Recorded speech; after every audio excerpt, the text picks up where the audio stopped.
Senhor, nós te agradecemos por mais uma vez estarmos na tua casa para sermos o proclamador da palavra.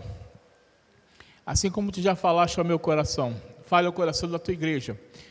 Ilumina a mente da tua igreja para que ela receba, Pai, e o seu entendimento seja aberto e que a sua igreja não somente venha ouvir, mas venha praticar e viver a palavra que será proclamada nessa noite. É a oração que fazemos e fazemos em nome de Jesus. Amém, sim. Assim diz a palavra do Senhor: no 15º ano do reinado de Tibério César, sendo Pôncio Pilatos governador da Judéia, Herodes, tetrarca da Galileia, seu irmão Filipe, tetrarca da região da Itureia, e Traconites, Elisânias, tetrarca de Abilene. Sendo sumo sacerdote, Anás e Caifás, veio a palavra de Deus a João, filho de Zacarias, no deserto. Ele percorreu toda a circunvizinhança do Jordão, pregando o batismo de arrependimento para a remissão de pecados, conforme está escrito no livro das palavras do profeta Isaías: voz do que clama no deserto, preparai o caminho do Senhor, endireitai as suas veredas. Todo vale será aterrado e nivelado, todos os montes e outeiros, os caminhos tortuosos serão retificados e os cabrosos aplanados. E toda a carne verá a salvação de Deus. Dizia ele, pois as multidões que saíam para serem batizadas: raça de víboras, quem vos induziu a fugir da ira vindoura? Produzi, pois, frutos dignos de arrependimento, e não comeceis a dizer entre vós mesmo: temos por pai Abraão, porque eu vos afirmo que destas pedras Deus pode suscitar filhos a Abraão. E também já está posto machado à raiz das árvores. Toda árvore, pois, que não produz bom fruto, é cortada e lançada ao fogo. Então as multidões interrogavam, dizendo: que havemos, pois, de fazer? Respondeu-lhes: quem tiver 2 túnicas, reparta com quem não tem. Quem tiver comida, faça o mesmo. Foram também publicanos para serem batizados e perguntaram-lhe: mestre, que havemos de fazer? Respondeu-lhes: não cobreis mais do que o estipulado. Também soldados lhe perguntaram: e nós, que faremos? E ele lhes disse: a ninguém maltrateis, não deis denúncia falsa, e contentai-vos com o vosso soldo. Estando o povo na expectativa e discorrendo, todos no seu íntimo a respeito de João, se não seria ele, porventura, o próprio Cristo. E disse João a todos: eu, na verdade, vos batizo com água, mas vem o que é mais poderoso do que eu, do qual sou digno de desatar-lhe não sou digno de desatar-lhe as correias das sandálias. Ele vos batizará com o Espírito Santo e com fogo. Palavra do Senhor, meus irmãos, para as nossas vidas.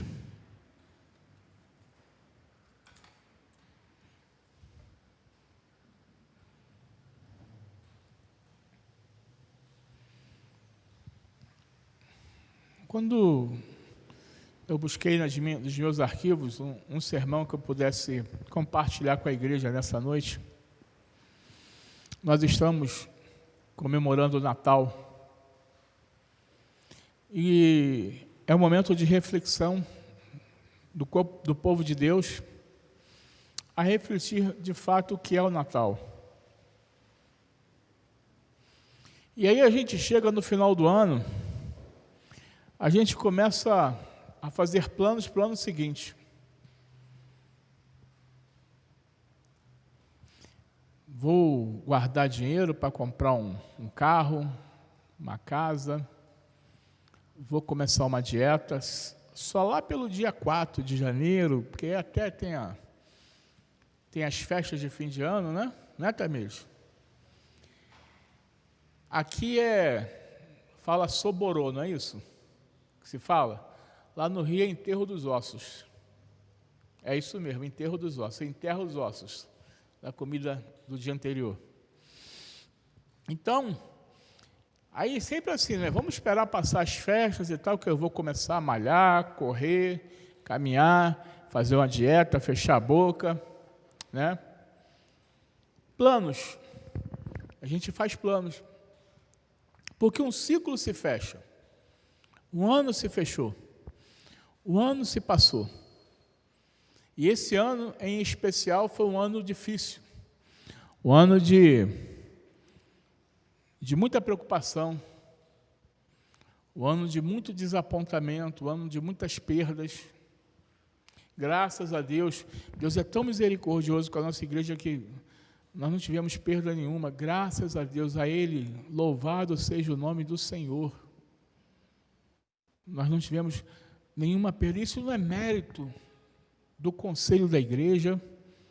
Isso não é mérito de ninguém não, irmãos. Isso é mérito do Senhor Jesus. A Ele toda a honra e toda a glória. Nós, quando tomamos alguma decisão na igreja, tomamos buscando ouvir a voz de Deus. E não é mérito do conselho, não. O conselho é falho. O conselho é composto de homens falhos, homens frágeis. Mas é o Espírito Santo que foi misericordioso para conosco. E um ano atípico, um ano diferente. E todo ano a gente passa a repensar e a observar o que eu posso ser melhor no ano que vem. O que eu posso me dedicar melhor? O que eu posso fazer melhor no reino de Deus que eu não fiz esse ano? Quais são os desafios que aparecem, que vão aparecer para mim para o ano que vem? É algo a se pensar, é algo a se colocar diante do Senhor e falar: eis-me aqui. Eu sei que eu lembro de uma história de uma pessoa lá no Rio que falou assim, mandaram ela orar, seu Hamilton, e falaram assim, a pessoa falou assim: Senhor, eis-me aqui, envia nossos filhos. Espera aí. Eis-me aqui, envia-me a mim. Eu não tenho que mandar enviar. Meu filho vai ter a experiência dele com Deus. Eu tenho que enviar. Eis-me aqui, envia-me a mim. Então, nós temos que repensar o Evangelho. O que eu posso ser melhor no reino de Deus? E aí, voltando para o texto, nos anos 27 a 29 depois de Cristo, Herodes deixou em seu testamento a administração da Judéia para Arquelau e as tetrarquias para Filipe e Antipas. Porém, Arquelau fez um governo tão ruim que os romanos o retiraram e colocaram em seu lugar o seu governador Pôncio Pilatos. Um tetrarca era, tecnicamente, um governador que administrava a quarta parte. Porém, o termo acabou para designar um regente insignificante. Os judeus tinham apenas um sumo sacerdote de cada vez. Era um sumo sacerdote de cada vez. Os romanos depuseram Anás e colocaram em seu lugar seu genro Caifás como sumo sacerdote. Apesar da imposição romana para que Caifás exercesse a função oficialmente, muitos judeus consideravam Anás como seu sumo sacerdote. A gente já viu esse filme antes. Se a gente parar na história, a gente já viu esse filme antes. A adaptação lucana das tradições sobre João é controlada por sua cristologia e traz os seguintes elementos. O ministério de João, assim como o de Jesus, é inserido na matriz da história mundial e religiosa, com todos os seus aspectos positivos e negativos. João é o profeta de Deus, que não pertence ao período da promessa, mas inaugura o período do cumprimento, cuja figura central é Jesus. E é aí que eu quero chegar. Nos seus planos para 2021, nos desafios que você está disposto a fazer, Jesus faz parte dele? Jesus está contextualizado, foi convidado para os seus planos de 2021? Se não está, ainda está em tempo de você convidar Jesus para a sua vida e reger sua vida de acordo com a vontade dele, não de acordo com a nossa vontade. Às vezes a gente faz planos, estratégias, momentos maravilhosos, eu quero fazer isso, aquilo, Mas e Jesus, onde fica? E Jesus, onde está? Certa ocasião me perguntaram, eu já falei isso aqui uma vez, né? Vou repetir. Me perguntaram, pastor, o crente pode ir no pagode? Eu falei assim, você levaria Jesus no pagode? Ele entraria com você nesse pagode? Porque a gente precisa entender aonde a gente vai, onde a gente está, o que a gente faz, e se Jesus está conosco. Eu tenho colocado Jesus nos meus planos. Quando João completa sua preparação e se torna um pregador itinerante, que prepara o caminho de Jesus, ele o faz cumprindo a profecia de Deus. Lucas apresenta João como um modelo para as suas igrejas. Elas também preparam para o Messias Jesus e não são o Messias. Elas também são pioneiras, conduzindo outras pessoas para as fronteiras da fé em Jesus. Sempre que o relato de João é pregado como parte da Boa Nova, elas são desafiadas a se arrepender, de forma que elas também estejam preparadas para o advento do Senhor. Nós estamos hoje no terceiro domingo do advento. Quem já ouviu falar de advento aqui? Levanta a mão. Eu já dei uma aula para a Sueli no carro, né? Mais ou menos, né, Sueli? Advento, irmãos, são os 4 domingos anteriores ao Natal. O primeiro domingo do Advento foi o último domingo de novembro. O segundo domingo de Advento foi o primeiro domingo de dezembro. Hoje é o terceiro domingo do Advento. E domingo que vem é o 4º domingo do Advento. O Advento que significa anunciando o nascimento de Jesus. E aí tem um calendário litúrgico, onde vamos daqui, tem um tempo para a Páscoa. Então tem depois do nascimento de Jesus, tem a Epifania e por aí vai. Eu não vou entrar nesse mérito porque o objetivo não é esse. Mas João foi preparado de forma que eles também estejam preparados para o advento do Senhor, para a vinda do Senhor.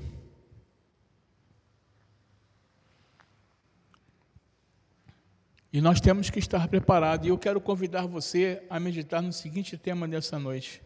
Convém que Jesus cresça e diminua eu. Convém que Jesus cresça e diminua eu. Recentemente o pastor Alexandre esteve pregando aqui na igreja, né?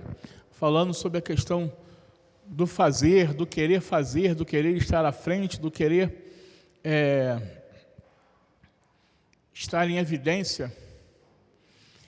E Jesus Cristo é que precisa estar em evidência nas nossas vidas.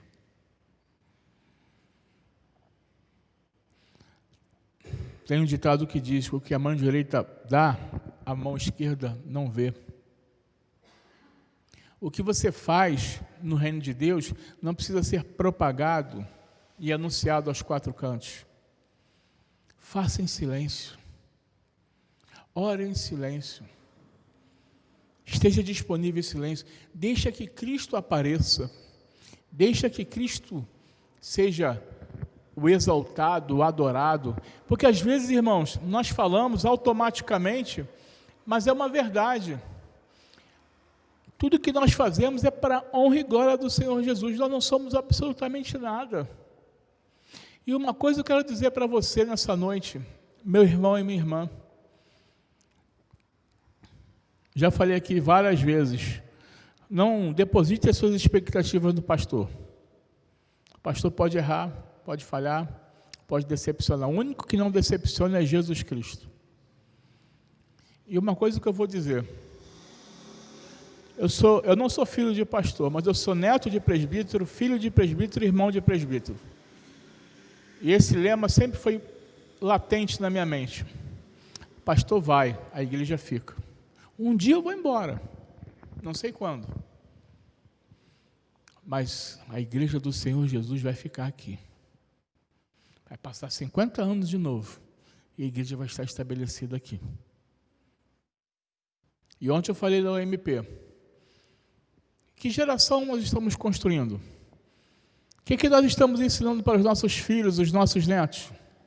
Quem vai assumir a liderança da igreja daqui a 20, 30 anos? Nós estamos preparando jovens, crianças, adolescentes para assumir a igreja do Senhor Jesus? Ou não queremos largar o osso, queremos ficar aqui se curando, não posso, aqui é meu lugar, aqui tenho que a igreja depende. A igreja não depende de você, meu irmão. A igreja depende de Jesus Cristo. Nós somos apenas instrumentos do Senhor na vida da igreja. A igreja não depende. Você está muito enganado achando que a igreja depende de você. A igreja não depende de você. A igreja depende do Senhor. Eu já falei isso aqui, uma frase do reverendo Manuel Marins. Muitos se apaixonam pela noiva, mas esquecem que a noiva tem um noivo. Nós estamos apaixonados por essa noiva. Estamos apaixonados por ela, mas esquecemos que essa noiva tem um noivo. Ela é comprometida. Tudo que você faz na casa de Deus, ninguém precisa saber. Tem pessoas, irmãos, que doam cesta básica aqui, ninguém sabe. Nós arrecadamos esse ano mais de 1.000 quilos de alimento praticamente, né, Marcelo? 1 tonelada, irmãos. A igreja, ela tinha uma verba anual para comprar cesta básica. Esse ano nós não gastamos um centavo, foi tudo doação. Com a pandemia, 1 tonelada de alimentos a igreja arrecadou e distribuiu para os irmãos necessitados. Nenhum membro da igreja passou necessidade na nossa igreja. Amém? Amém, irmãos? Nenhum membro da igreja passou necessidade aqui. A junta diaconal esteve atenta. Até pessoas que não são membros da igreja foram abençoadas através da doação dos irmãos. E ninguém sabe quem dá. Para que saber? Isso não cabe a nós. Nem eu sei, irmãos. Para dizer a verdade, nem eu sei quem deu e quem não deu. Só sei que o alimento chegou aqui. E para o ano que vem nós vamos aumentar a carga, 1,5 tonelada. E vamos lá, vamos ajudar, vamos abençoar os nossos irmãos. Primeiro os domésticos da fé, depois aqueles irmãos que foram abastecidos, a gente pode ajudar as outras pessoas também. Convém que ele cresça e que diminua eu. Em primeiro lugar, irmãos,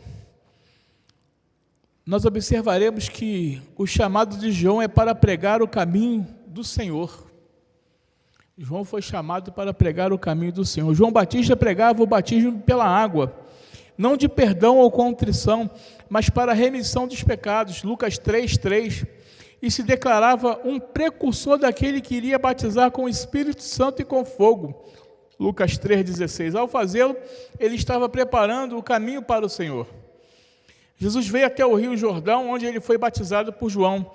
Este evento termina com o céu se abrindo e a descida do Espírito Santo na forma de uma pomba e uma voz divina anunciando: Tu és o meu filho amado, em quem me comprazo. Olha o quiz da SAF aí. Foi um evento marcante. Foi algo marcante que aconteceu e não acontecerá de novo. Jesus foi batizado, marcou, o Espírito Santo veio em forma de pomba e disse: Este é meu filho amado em quem me comprazo. João Batista selou ali naquele momento os desígnios de Deus na vida de Cristo e nas nossas vidas. O caminho já estava traçado antes da fundação do mundo, porque muita gente acha que Deus errou. Por que Deus... o homem pecou e Deus não foi lá e fez outro homem. Não, o plano de Deus é eterno, já estava traçado.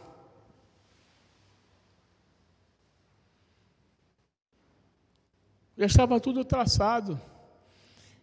A vinda de Cristo já estava programada para salvar eu e você. O plano da salvação é eterno, é imutável.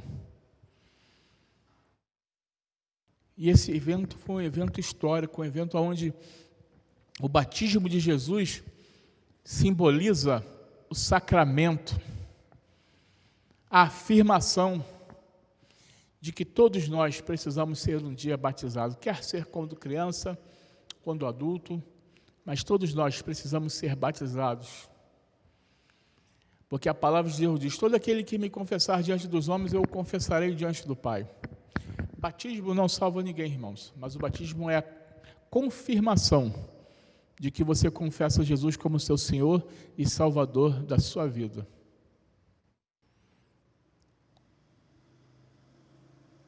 É algo que você expressa diante da igreja, diante dos homens e diante de Deus.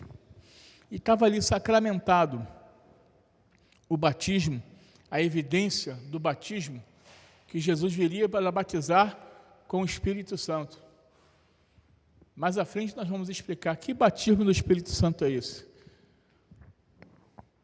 É quando você ouve a voz do pastor e confessa esse Jesus como seu Salvador. Você foi batizado, você foi selado, você foi transformado através da sua confissão. E a evidência do Espírito Santo na sua vida é a transformação, é a metanoia, é o voltar. E você confessar Jesus como seu único e suficiente Salvador. Em segundo lugar, irmãos, Lucas apresenta as pessoas simples e marginalizadas que se preparam para o Senhor. João Batista soube assumir com humildade a tarefa que lhe coube de anunciar o Messias e preparar-lhes os caminhos. Em momento algum, pretendeu ocupar uma posição que não era sua.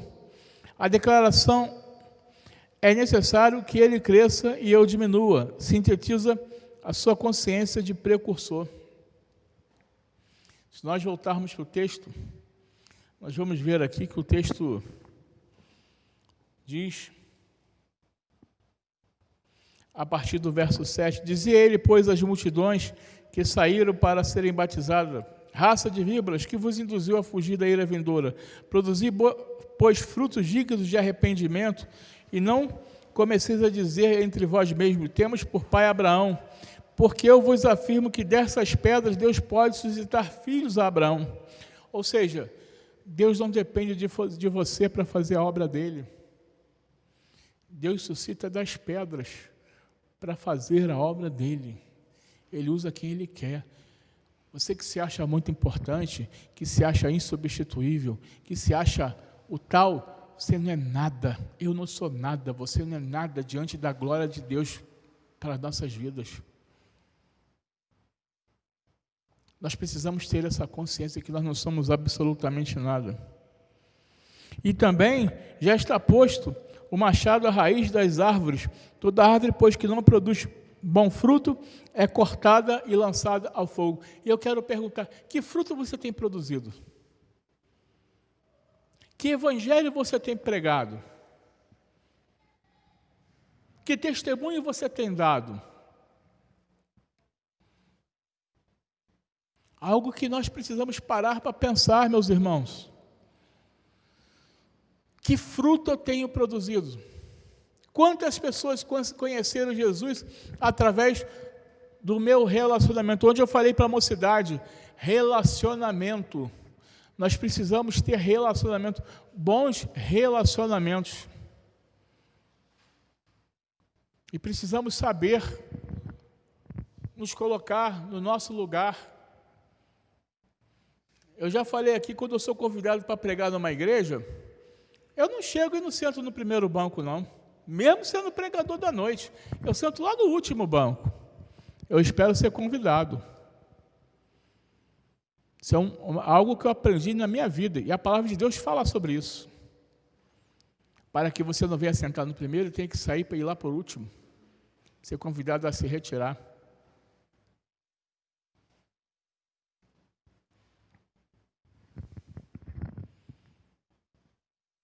A minha esposa, Selma, já passou por umas situações bem complicadas e ela nunca reclamou.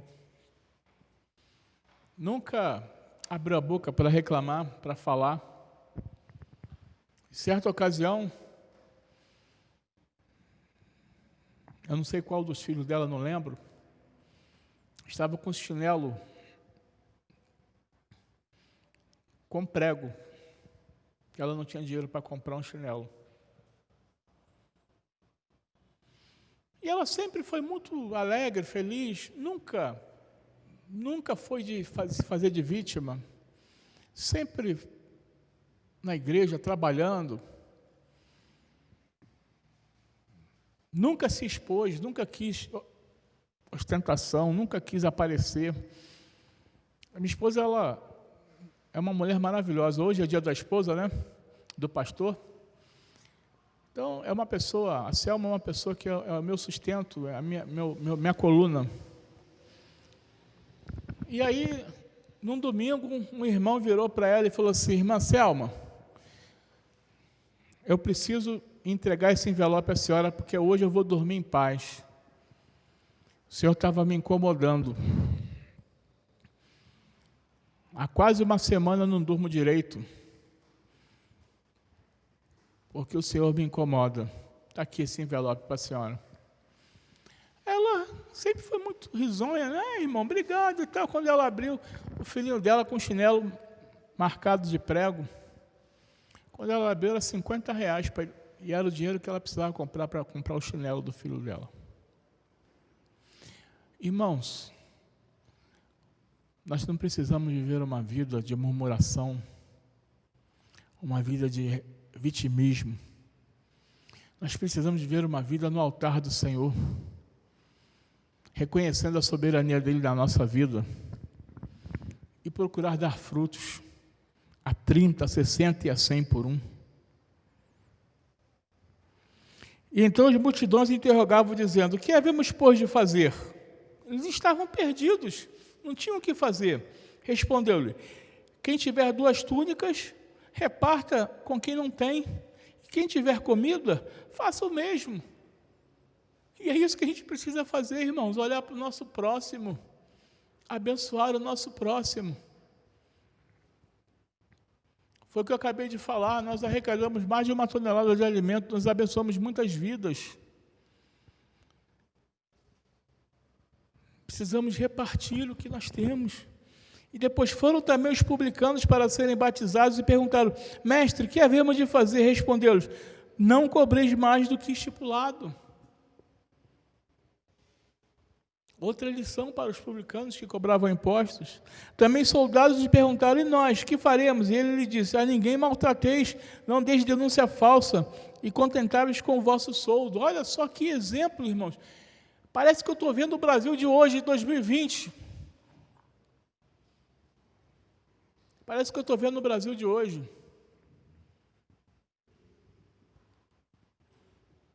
E aí ele continua: estando o povo na expectativa, discorrendo todos o seu íntimo a respeito de João, se não seria ele porventura o Cristo.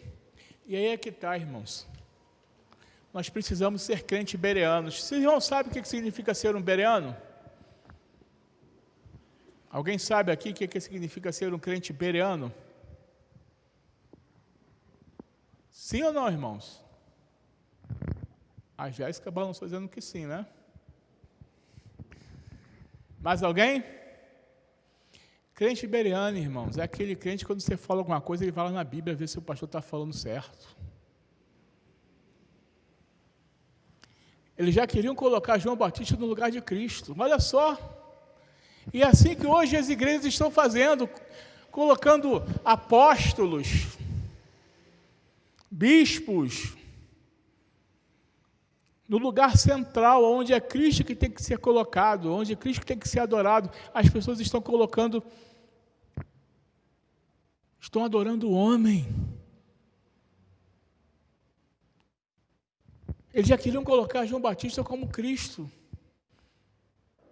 Você é o cara, você arrebenta, você é o cara, você que nos representa. Não tem uma turma que fala assim: esse me representa. Quem me representa é Jesus, é Ele que cuida de mim, que peleja pelas minhas causas. É o Senhor Jesus que me representa. Ninguém me representa, não.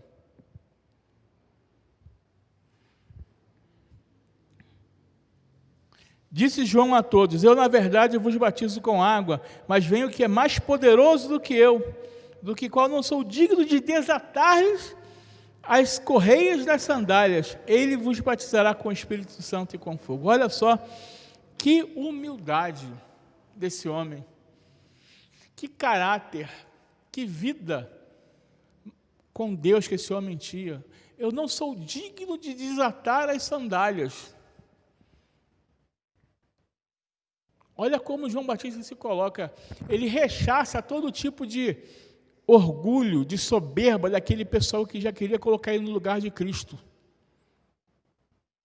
Cristo é a figura central da nossa vida.